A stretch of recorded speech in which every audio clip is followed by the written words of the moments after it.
একটা সময় ছিল যখন যুদ্ধ মানেই ছিল ট্যাঙ্ক, কামান আর পদাতিক বাহিনীর গর্জন, কিন্তু সময় বদলে গেছে। আর এখন যুদ্ধের ময়দান বদলে দিচ্ছে আকাশ থেকে হঠাৎ ঝাঁপিয়ে পড়া হেলিকপ্টারের গর্জন।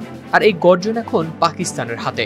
চীনের তৈরি অত্যাধুনিক অ্যাটাক হেলিকপ্টার Z-10ME, যার প্রথম ঝলক দেখা গিয়েছিল গেল ফেব্রুয়ারিতে চীনের এভিয়েশন ইন্ডাস্ট্রি কর্পোরেশনের সিঙ্গাপুর এয়ার শোতে। তখনই বিশ্বের সামনে চীনা এই কোম্পানি হাজির করেছিল Z-10 হেলিকপ্টার নামক মরণাস্ত্র, যা উদ্বেগের কারণ হতে পারে প্রতিবেশী ভারতের জন্য।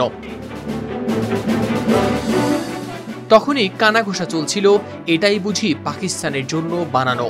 কারণ রয়টার্সের খবরে বলা হয় তখন পর্যন্ত পাকিস্তানি ছিল মডেলটির একমাত্র পরিচিত রপ্তানিকারক গন্তব্য। যদিও এয়ার শোতে আসেনি কোনো বিক্রির ঘোষণা, তবে আজ সেটাই সত্যি হলো। 2 আগস্ট শনিবার পাকিস্তানের আন্তঃবাহিনী জনসংযোগ পরিদপ্তর ISPR এর বরাতে এ তথ্য জানিয়েছে সংবাদ মাধ্যম ডন।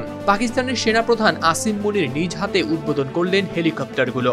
মুজাফফরগড়ের ফায়ারিং রেঞ্জে চোখের সামনে চলল আগুনের খেলা, যেখানে হেলিকপ্টারগুলো লক্ষ্যবস্তুতে নিখুঁতভাবে আঘাত হানল।